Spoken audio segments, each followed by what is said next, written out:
Anyway, so anyone has any questions, suggestions, comments, whatever, please. I have a question, or maybe we can, a proposal for discussion.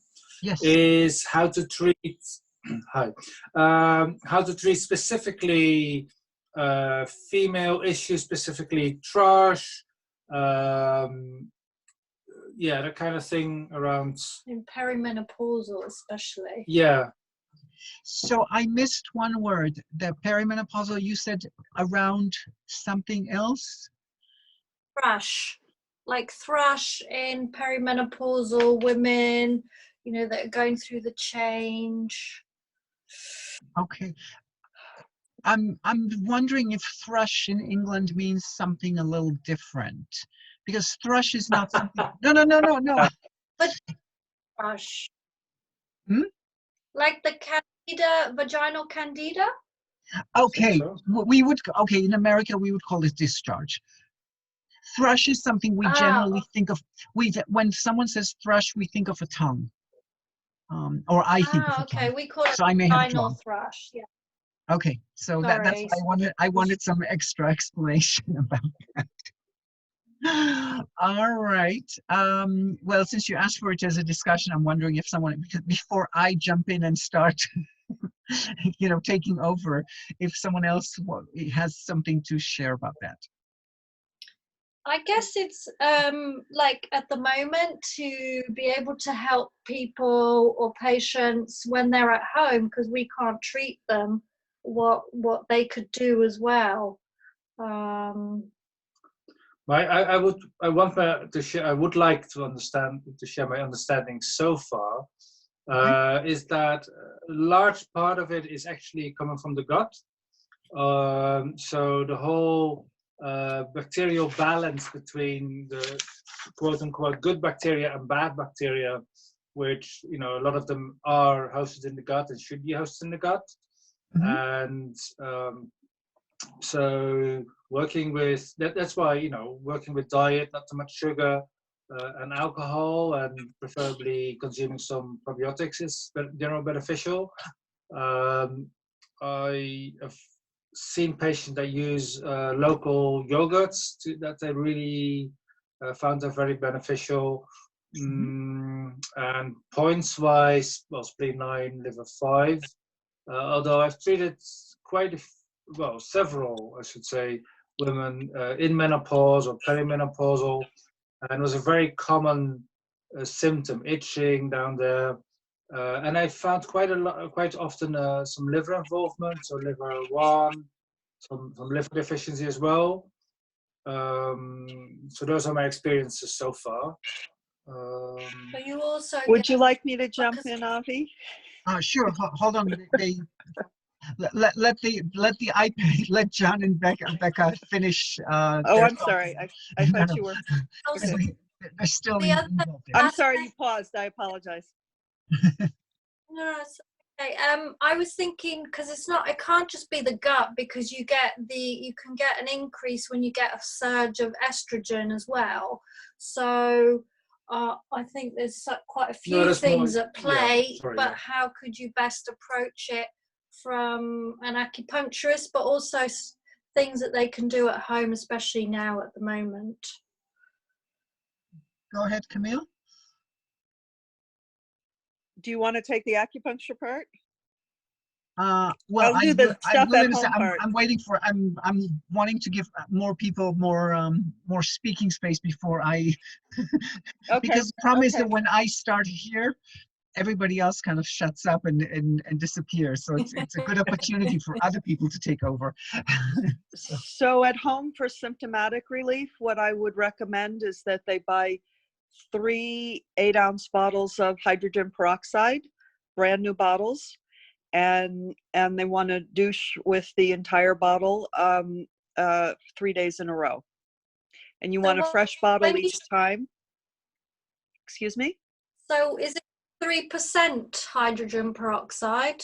What percentage? Because in England you can get different percentages of hydrogen peroxide, and I think the lowest is 10%. That's something that I would have to look up because we only have one kind really that we sell over the counter, just because I just use the one that's generally found in the drugstores. I don't use any medicinal grade. I would be happy to check what that percentage is that's sold in the US, and I could follow up after our session. I can send that information to Avi. And you do want a new bottle each time so that you're not introducing bacteria. You know, sometimes people want to buy a big bottle just for cost standpoint, but I like to use the whole thing and then start with a fresh bottle each time. But just as it kills germs on contact when you have a cut, it'll kill the yeast on contact. They'll feel immediate relief from the very first time they use it. And then generally speaking, I find that people tend to get the yeast if their bodies are too acidic. So you may want to check their overall pH balance in their body and bring it a little closer to neutral, a little closer to 7, which I test on a urine pH, especially first thing in the morning with just some pH litmus paper. And then as you said, you do want to work with probiotics, and so a secondary thing would be that they could even open one of the probiotic capsules and mix it with some sterilized water, and they could even douche with that, which I would probably recommend that they do at the end of the 3 days. So that would be some symptomatic things that they, for relief that they could do at home.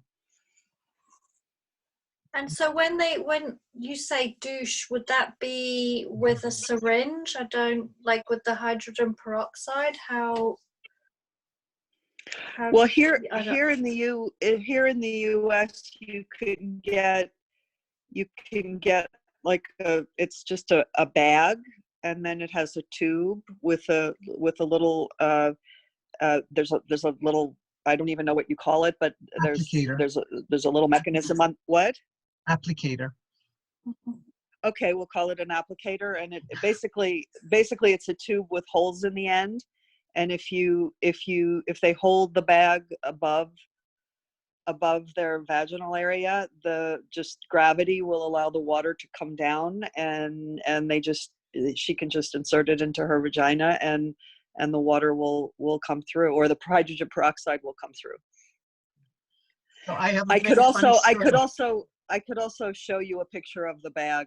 I'll send that to Avi as well when I send the information on the pH. Lovely, thank you. And So that doesn't, the hydrogen peroxide is not too harsh on that area? No, usually people report that just a tremendous relief. I mean, oftentimes the area is rather raw, so they may feel a little burning, but it's very short-lived, and the relief is so tremendous that it's not a problem. If the person is especially sensitive to pain, or if it's so bad, for example, that they've had bleeding and that kind of thing, they could consider diluting the hydrogen peroxide a little bit with some sterilized water, maybe the first time, so it's not quite as intense. But maybe then, if they're going to do it that way, I might recommend that they do it for 4 days instead of 3, and only dilute it the first day. Mm-hmm. Thank you. Absolutely. It's quite effective. I think they'll be quite pleased. So I will say this, it's true that some people, well, 2 things. Hydrogen peroxide, I don't know what it's like in England, but around here right now, it's hard to get. Because it's one, we can't get out, alcohol for cleaning. There's a whole bunch of things that are just beginning to maybe show up in the stores. So that could be a problem, granted. And like you said, some people just don't like actually, I don't think the hydrogen peroxide, again, I don't know what the concentrations are in England, so it's hard for me to say, but it's actually usually fairly mild. Huh? They're usually fairly mild. Like it doesn't really sting terribly. Like if you put hydrogen peroxide on, even on an open wound, it doesn't burn as much as, say, alcohol does. it's not quite as harsh, but if someone's not happy with that, what you can do is take either boiled water or sterile water, and just put some tea tree and some geranium essential oils in it, and douche with that. Now, so in terms of douching here, so yeah, you have these sort of little bottles that you can just squeeze, or you can just have it trickle, like enema bags, let's say. Same sort of thing. And yeah, it has like a little syringe like thing at the end with a bunch of, just not one hole, but a bunch of holes. But so many years ago, I gave a patient of mine some herbs for doing for doing a vaginal soak in. Because ideally you'd want to soak, so it's kind of like, so I said to her, well, what you do is, because this is what I heard, I mean, of course I've never tried it myself, right? How could I? So I said, well, you take a tampon and you soak the tampon in after you cook the herbs, you put the tampon in, and then you put it inside you, and then I guess you put a diaper underneath you to hold it, I mean, just like a tampon would be. So she came back and she said, this does not work at all. She said, the tampon just goes all soggy and you can't insert it because it, like, how would I know, right? Like, I've never put a tampon in. I mean, like, what am I, Well, and I've told this story to other women and they've said, this is rubbish. She has no idea what she's talking about. What she must have done is she must have taken the tampon itself out of the applicator and put it in the pot of the herbs, and then tried to insert this soggy thing into her vagina, which is impossible, of course. Now, of course, how would I have known? So as long as you keep the tampon in the applicator, yes, it will soak not quite as much as it would if it was just totally out and free and able to expand and absorb all the hydrogen peroxide or whatever you want to put in there. But as long as you keep the tampon in the applicator that's rigid, yeah, it will still be soaking, and then it will release, whatever you've put into it over time. So that's another possibility. In terms of, yes, so I mean, I think that if they can change, not everybody who will change their diet will see results immediately. I think killing the bacteria externally is way more effective in terms of timing wise, because it's going to take weeks before they're going to see actual results. So of course, get off sugar, of course, all that kind of stuff, and eat better, eat more enzymatic food, et cetera, but it's going to take a long time before that happens. In terms of specifically menopause, so one thing John mentioned, spleen 9, I would have said spleen 5 more for, is more famous for discharge. Okay. Okay. And then, so spleen 5 moxa, now, of course, not every patient can do moxa. Is what can they do at home in terms of acupuncture? So yeah, liver 5 and spleen 5 are the anti-inflammatory points, especially for lower jiao. Okay. Inner yin or liver 9 area is a hormonal area, which is very important for menopause. You often hear me talk about, inner yin being very important to give you an upwardness. Part of what happens is in menopause is there's a downward sinking in menopause. I mean, that just happens with gravity over time. It's just the nature of, as we grow older, whether you get into menopause or not, there's just more and more sinking. So resisting that, but it is a hormonal area in general. Most women who are going through any sort of hormonal issues will have bumps and painful, it'll be painful to rub around liver 9. And liver 9 itself, as opposed to inner yin, which is the same point but on the kidney channel, as opposed to liver channel, liver 9 is called yin bao. Okay, so the wrapping of the yin, which you can say relates to the bladder, or doesn't have to be just the bladder, but that's kind of wonderful. It is a very good point, for example, for prostate and bladder issues for men, for example. Sorry. Very good point for bladder issues and prostate problems for men, especially. But for women, it's definitely a hormonal point. bladder 66 is a hormonal point. Okay, the name itself, I mean, you have a number of explanations for it. The name itself is tongu. Tong is to communicate. I mean, it's usually translated as penetrating, as in to penetrate the meaning. But tongue is also you know, like when you have diplomatic communication, it's called tongue. Okay, so what hormones do is they communicate. So, and you know, we think of small intestine 3 as master point for the pituitary. Okay, you know, you say it opens the dew, but also, you know, the point. It's small intestine 3 is called after the ravine, Shi, and small intestine 2 is called before Xiangu, before the valley. Now, those characters before and after exist only in two places. One of them is the small intestine channel, small intestine channel, small intestine 2 and 3, and the other place is DU 19 and DU 21, before and after the vertex. So around DU 20, which suggests that the ancients already saw this connection between the small intestine area and whatever lies underneath 220. Maybe they thought above 220, but probably below, which would be the pituitary. So small intestine 3 is a hormonal point. But in terms of hormone, you know, but generally we think of it more as a brain, hormones as related to the brain, to the pituitary, controlling the hormones. And bladder 66 is more of a point for not so much in terms of the manipulation of the pituitary, the feedback, but the actual hormonal production, more gonad. It is water on water, if you like. Okay, like kidney 10 is the same thing, which also, by the way, has the character gu in it, yin gu, interestingly enough. But so, you know, hormones are, in essence, they're a water. So it's water, and water kind of suggests that it will have something to do with the essence.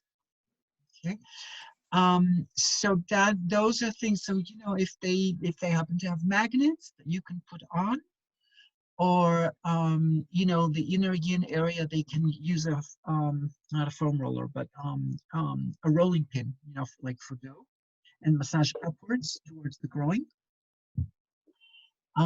Make sure, you know, again, they have to test themselves in this case, make sure that the liver 12, spleen 12 area is open, because if the circulation from the legs is bad, the whole area of the perineal floor is going to be locked up, not circulating well. So, so I hope that helps. Mm. Okay. And by the way, I have... Sorry? So you say always to massage up towards the center to keep... Yes. Towards the groin. Yeah. Well, you want to encourage lymph flow, for one thing, but also if you think about it, Chinese, you know, we're talking about yin channels. They're moving upwards. They're not moving downwards. Cool. All right. Lovely. What did I have? I heard that also garlic creates damp heat, so like not to have garlic, too much garlic. I wouldn't agree. No, actually, if anything, I will give you another douche for candida type stuff. Is take a whole garlic, not a clove, but the whole thing, you know, the 5 or 6 of them. Peel the cloves, put them in boiling water, let it sit, and use that as a douche. Okay. That should, and that's very antifungal and antibacterial as well. The only thing is, it does, it's not going to feel raw, but it will feel, I'm not sure, again, I'm not a woman, so it's hard.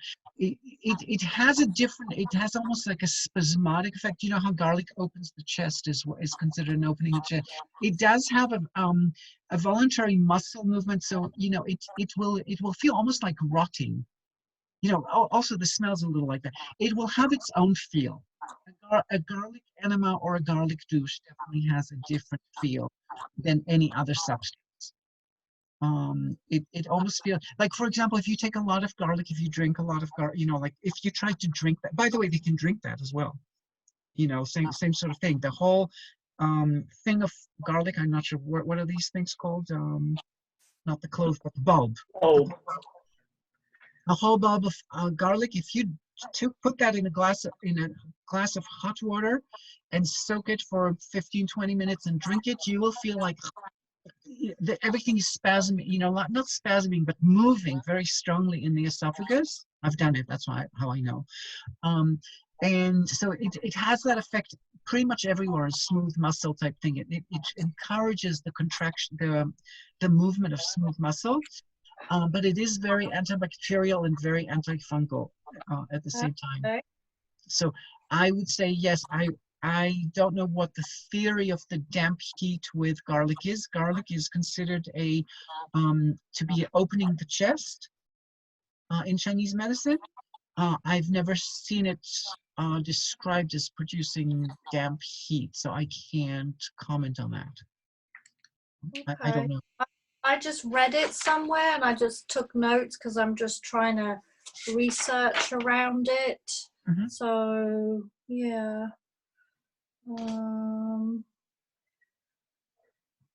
And you do, when you said geranium oil's good, I heard rose geranium also strengthens like the earth. Would that help?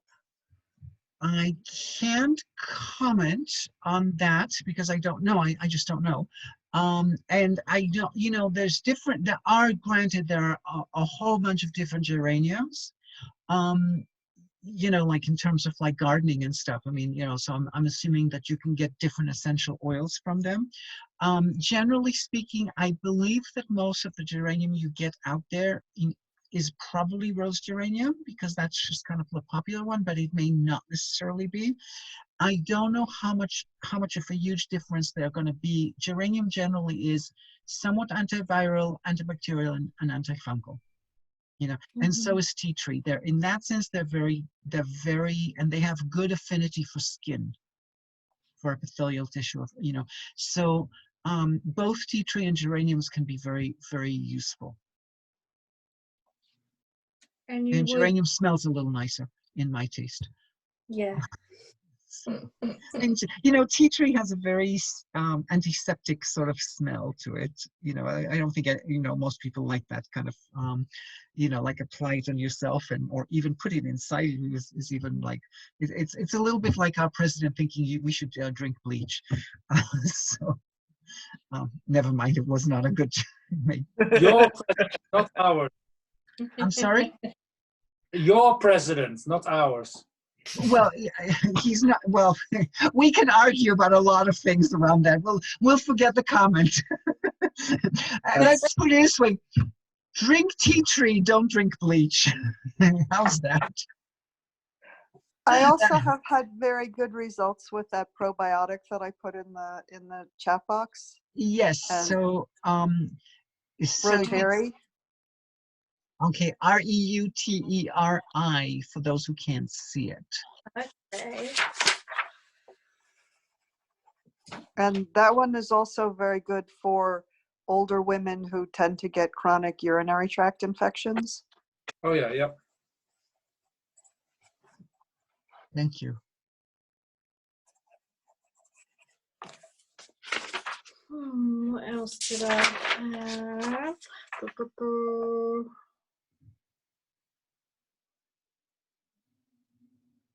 I think that's it. All right. Anyone else? Any of those remedies are really good for fungal nail infections? Oh boy, really, really difficult. The trick with that is there's two things you have to do with fungal nails. Is be very persistent. Be very persistent. Constantly do. You can't expect it to go away, not even in a month or two. It just doesn't work that way. You're talking about 6 to 9 months. And while you're being consistent, keep changing. You have to kind of trick the little buggers because they'll get used to whatever you do. So I would change the strategy every 3 days. So you start like this. So you can change, for example, so yes, you have the geranium, you have your tea tree, you have your cinnamon, you have your ginger, you have your garlic. All these things will work, but do them for 3 days and then let go and do something else. Now you can also do shock them between soaking in vinegar and soaking in bleach. Okay, meaning 3 days of vinegar. So you're just drastically changing the pH so they just can't survive, sort of thing. So you do this for months, and you do what you can internally, meaning in terms of your diet, not to feed them. Okay, exposure to sun is very nice if it's not the winter. So the more you're constantly in shoes and socks, and you're not the poor toes are not seeing any sun ever. Because the other thing that president said was, put some light inside. I'm going to swallow UV lamp just in case. I want to be healthy. So the toes want some light for fungus also, and keep cutting the nail as short as you possibly can to give it so it has an opportunity to air out, and that the materials that you're soaking it in or putting it on are actually getting there, because the nails start to get thicker, and then nothing finished, so you have to cut so that you can get in, sort of thing. But it's persistence, and constantly changing strategy. Don't expect one thing to work, and certainly not fast. But if you use the same thing constantly, the fungus just gets used to it. It just goes, oh well, whatever. I've seen people also put take capsules of B vitamins, or grind, and put it on. That's another method. To put what? Do you take a B vitamin? Oh, okay, B. And literally crush it and put it on your toes. But I think it's a very expensive way of using vitamin B.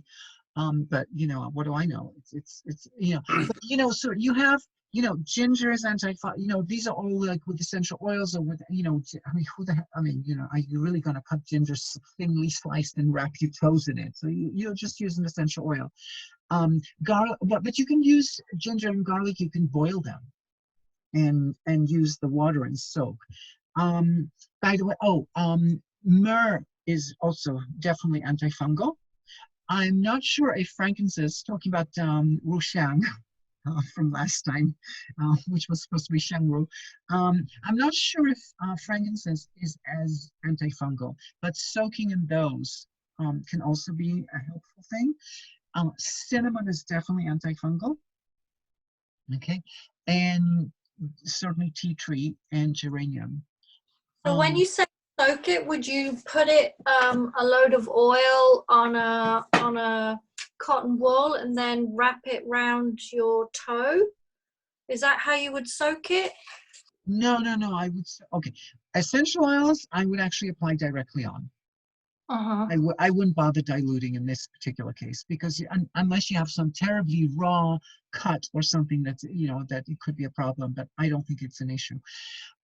Soaking, if you're using ginger and garlic, because garlic essential oil, you do not want to open that bottle in your house. Because it's an essential oil, it's incredibly concentrated. It's potent. Okay, so there are some companies that produce garlic essential oil. It does exist out there, but first of all, it's hard to find, but also I'm not so sure you really want to use it. Ginger you can find, but so what I would do, and by the way, frankincense and myrrh, you can use as essential oils, or you can use as a soak. You can go to your local Catholic church and get some and just put it in a pot that you don't care about, because they're resins and they're gonna make the pot kind of icky. So take a pot you don't care, and bring it to a boil, and they say simmer for another 10, 15, 20 minutes, and then you can soak your feet in it. But ginger and garlic, you basically cook the ginger and garlic, make sort of ginger garlic soup, so to speak, and then you soak your feet in the water. You don't wrap it around. So you just, I don't know, you're knitting, watching television, and soaking your feet at the same time. You could be try multitasking kind of thing, and eat dinner. I can tell you. I can tell you what Kiko said to toe fungus. Okay. Her answer was number 1, tea tree oil. Mm-hmm. If that doesn't work, use the old blocks of where they used to paint, right? For painting with a brush. The old Japanese, they have this black box. Okay. Right? And then you scrape the ink from the block, right? And then you mix it with water. You paint with that. She says, make a mixture with that and paint it on the nail. Directly on. And I know it's also used as a folk medicine, at least in Mongolia, the same thing. They just paint it on everything, and it's supposedly good. Is that basically charcoal? Is that what it is? I don't know what these boxes, because it sounds like it's charcoal. It could very well be. Okay. And the third one, she says, is very potent, is you go outside and you look to a place where people have been smoking, and you collect cigarette butts. Don't buy them yourself. It's a waste of money. Just pick them up from the ground, put them in a jar. But some people that we know smoke themselves. It's not a problem. Sorry. That's what she said. That's the official answer. Maybe because maybe it's not supposed to be menthol cigarettes. Okay, I get it. So again, anything that the charred stuff. No, it's a nicotine. The tobacco. The tobacco. Okay. You mix it with water and you put it directly on the nail, but it's very toxic. It's a very toxic thing. Oh. Yeah. Well, I'm assuming it turns your toenails orange, but I guess better than white. I don't know. Interesting. All I can say is that there are lots and lots of tricks. The thing that I found that the only thing that really works is constantly changing strategies. So it's not like there's one. It's not like the tobacco is the only thing that will work, or paint or whatever. Everything works to some extent, but you have to keep confusing the fungus, because as soon as it gets used to, because after a few days it will get used to. Now it doesn't mean it's not like in 9 months you can only use geranium once. Use it for 3-4 days, move on to your next remedy, and have like 5 or 6 of them and keep them in rotation. And some of them can be whatever the cream or sprays from the drugstore. That's okay. I'm not saying, because they have all these athlete's foot, sort of creams and stuff. It's okay to use those, but even if you use those, they're supposed to be like the thing. They don't work after a while. So you get it improves, and then it stops improving. Mm-hmm. Okay, so and it never fully goes away. So and especially if it's really, when you get nails that are just so thick and you can barely cut them, kind of thing, it happens a lot. It's not all that unusual. Patience. Yeah. Well, send it to the manicurist before they come. It's like you have to take a shower and go to the manicurist before you come for acupuncture. But I would say that the biggest thing is not so much what you're using as much as constantly changing. And here, yes, do change the diet, because you're still talking about 6 to 9 months, and that by that point the diet will start kicking in. It will make a difference, as opposed to the vaginal discharge, which you want to get rid of right now. The next 2 days. Nobody wants to, like, oh yeah, don't drink alcohol, don't eat sugar, blah blah blah blah blah. And it's like, and when will this be gone? Oh, 3, 4, 5 months. It's like, yeah. In the meantime, I'm itching like hell. It's not the same kind of phenomenon. Men don't get like the thrush thing, the same thrush that women get? No, not Like- in their vagina. I can say that. No, but I mean, like, because if they're having sex, does the man have to be treated as well, or if I don't know how I think it would very much depend on their on how strong their immune system. So yes, I mean, okay. So think about it this way: if you, as an acupuncturist, touch someone's toes that have fungus, does that mean you develop fungus? No. No.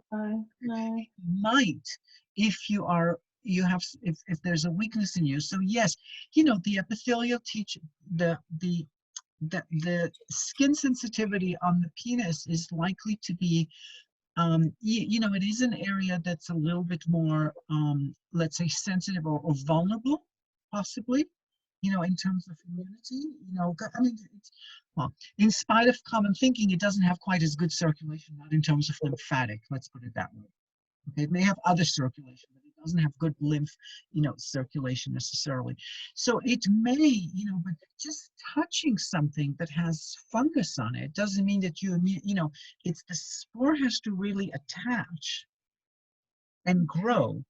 So, you know, otherwise, you know, every time you ate mushrooms, you touched a mushroom, suddenly, you know, suddenly there'll be a spore that gets inserted into your abdomen. You know, that's just not the way it is. You know, now of course the mushroom is not the spore itself, it's the fruit of the spore, so it's a little bit different, but just touching I don't think is really the is Okay. it's not like a viral or bacterial infection. Do you see what I'm saying? Yeah, I was thinking that a couple of my patients, their immune systems aren't strong. So usually is. I mean, the reason why, because the truth is we all have yeast in us. It's impossible to find a human being that is not going to have yeast in them. It just doesn't exist, you know. But it's a question of when does it start growing in a way that's detrimental for you. So it's something, it is ultimately an internal balance issue. But yes, of course, if you're exposed externally, because you can say, you know, just like drinking lots of alcohol and eating lots of, you know, pasta it's an external phenomenon in a way, but it's an internal landscape. That's now you have a weakened capacity to deal with yeast. And yes, you're adding fermented stuff constantly to in your life. So does that make sense? yeah. All right. Anyone else? Yeah. What about verrucas while we're onto it? About what? Verrucas. What are those? What do you call it? Like warts? Like when they have the black dots on the feet? I had a patient and oh my God, it was this big on her foot. She said because it's on her foot, she just ignored it for years. And her chiropodist was like, you can't do this anymore. I can't help you. Go to Rebecca. So I did loads of moxa and I started burning it and everything, and it really helped. Yeah. And you know, but then once she got more control of it, then she didn't come back because it was beginning to shrink, so she kind of took over. But I wondered if there was anything else besides moxa. And I would moxa, and the other thing is, so you know, warts are usually viral, right? I would try thyme essential oil, Melissa essential oil, but there is another essential oil that's specifically for warts. The oregano. No, oregano is like thyme. I happen to be in a school that prefers thyme over oregano in general, but no, I'm thinking of something else, and it's thionol. No, Camille, do you? No, Avi. Okay. But I will look it up and I will tell you because I think I have it somewhere in the house. And are you thinking of thyme linalool? Well, no, I'm thinking of another. It's not thyme. It's another essential. It's another essential oil altogether. There are different kinds of thymes. And unless you're someone like Kurt, I think that the capacity of distinguishing between the different kinds of thymes is a real specialty. You know, like people say eucalyptus radiata versus eucalyptus lemonada or whatever. You know, I'm not that much. I don't understand the different things. There is another.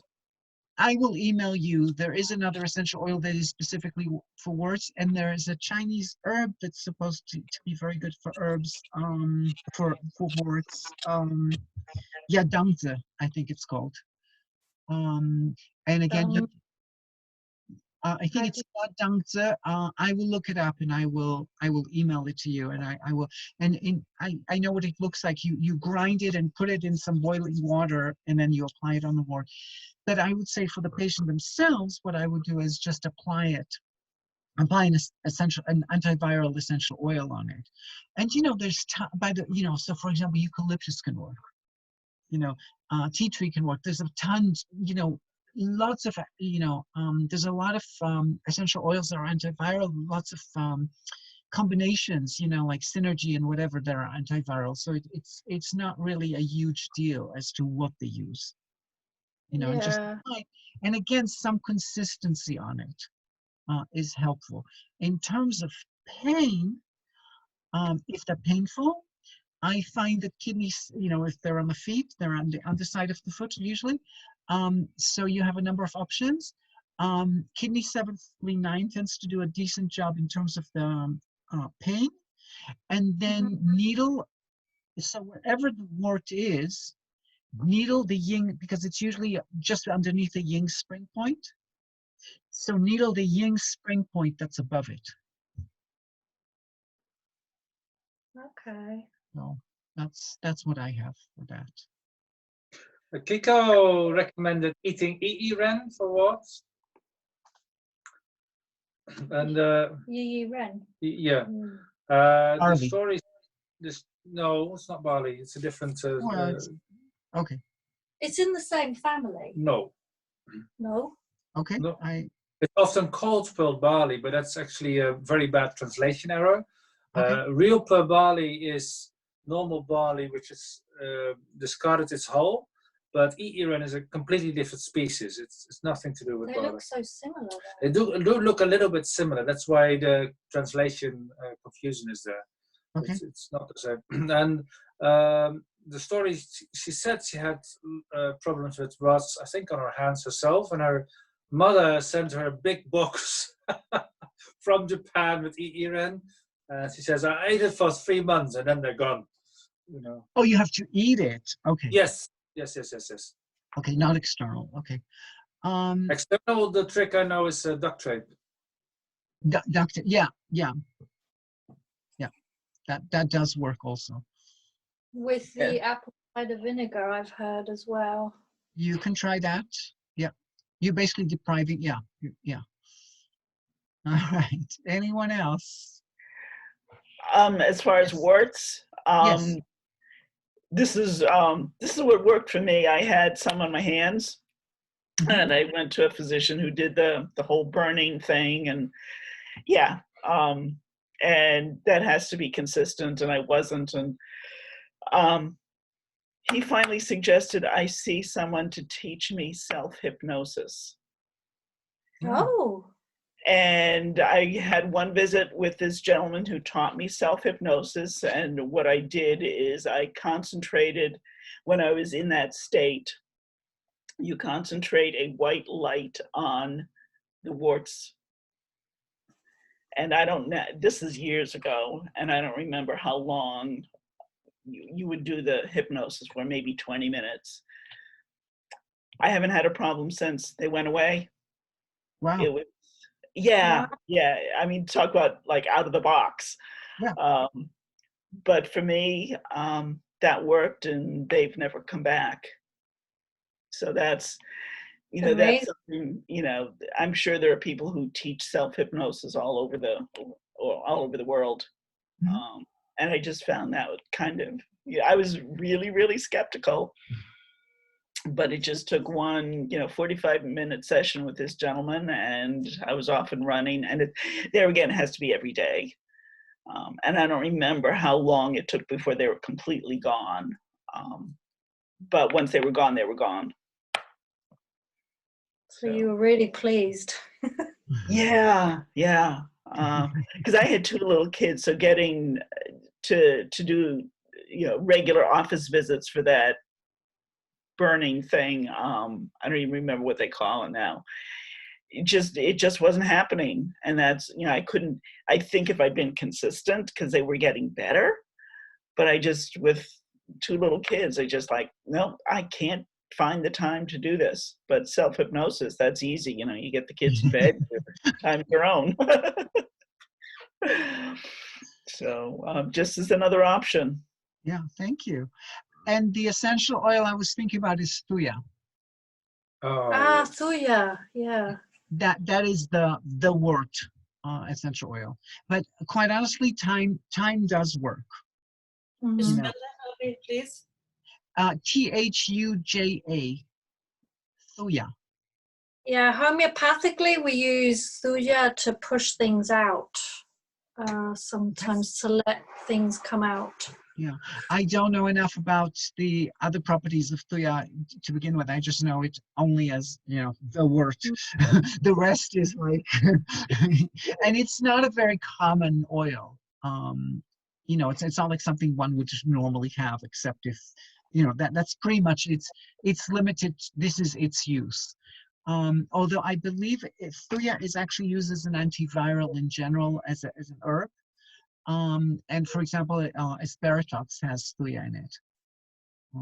The asparatox is phytopharmaca has it's supposed to be good for colds and stuff, and I find it actually quite helpful. And it's primarily isatis and thuya and isatis, thuya, and echinacea. So, but in terms of warts, thuya is the thing.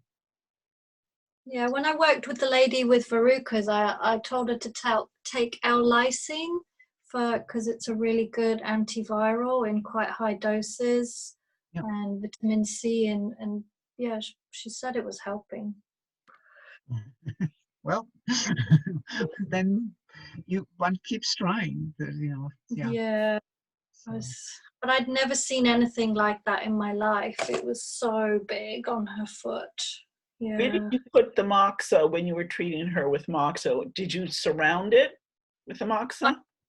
I started off surrounding, and then I read on the acupuncture forums, people said do the peck moxa.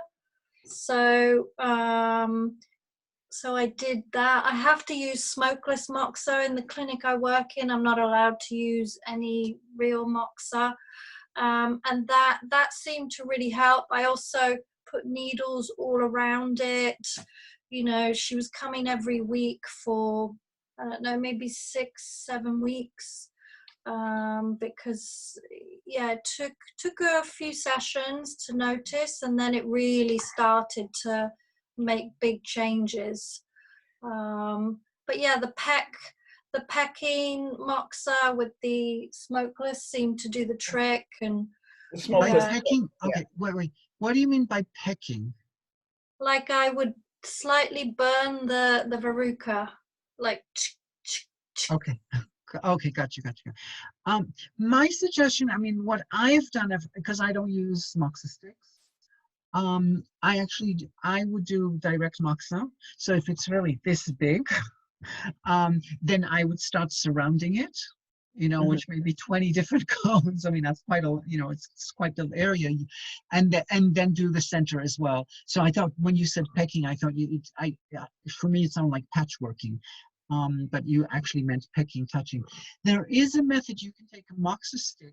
I would not touch a moxa stick on someone's. I would not personally touch a moxa stick lit on someone's skin. That scares me. It was just I did it when it was so thick because it was no. thick. I hear you. But again, because you actually want to burn it, it's the same idea of either freezing or burning it. What I would do is you take newspaper. If there's still such a thing in the world, And I mean newspaper. No. I mean newspaper as opposed to magazine paper. Okay, that it's a different quality. You know, like the newspaper that sort of leaves that's thin and leaves ink on your hands. Okay. You Newsprint. fold it a few times, and then you put that on the skin, and then you can touch the moxa stick on the skin, and you go boom, boom, boom, lift, boom, boom, Okay. lift. And when they'll tell you, the newspaper will not burn. It will get a little charred, but it won't burn. And they will, when they go ouch, you know, hot, you remove, let it cool down, and then boom, boom, boom, boom. So you have to find the rhythm and how many times you touch. 1, 2, 3, or 1, 2, 3, 4, 1, 2, 3, 4, 5, so that they feel a little bit of something. It's almost like a sting, but not like a horrible burning. And then you really can peck it without worrying about, you know, because yeah, I mean, heat will kill, you know, if you're basically burning out the virus. Yeah, because you could see the little black things, so that's what I was trying to peck at, was the black things. I have never done anything like that in my life. Well, I was like, oh my God, I have to help this woman. Yeah, You know, there's always a first. So I was like, what can I do? And I was like, well, we're just going to try lots of different things, you know. But yeah, it was massive, and she felt so bad, bless her, because you know, it's on my foot. It doesn't really give me pain, and you know, too much, and I just left it. And I was like, look, don't worry, let's just try our best. You just say, luckily it isn't on your nose. That'll be a drag, you know, doing moxa on the nose. That'll be quite difficult. But yeah, I wished I'd have thought about the newspaper, because you know, sometimes you go you know, and I'm like, oh, sorry. So that's a really good idea. Yeah, it is a nice one. Anyone else? And direct moxa you can do anywhere because it doesn't smell. There's no smoke. There's, you know, if you use Japanese grade moxa, yeah. That tiny, and the moxa itself doesn't smell. The only thing that really smells is the incense stick. So use an incense stick that doesn't have much smell to it, and nobody will ever know. It will have way less smell than any of the smokeless moxa sticks. Yeah, because all the osteopaths are like, have you been burning that moxa? And I'm like, yeah, it's smokeless moxa though. well, they're osteopaths. They have very sensitive nose. They've adjusted their nose. They have. I'm like, oh God, you should smell the real stuff. Well, I don't want to. All right. Anyone else before we finish? All right. Well, enjoy your week. And thank you very much. You're welcome. And Thank you so much, Avi. You're welcome. I'll see you next week. Bye. Thank you. Bye. Bye.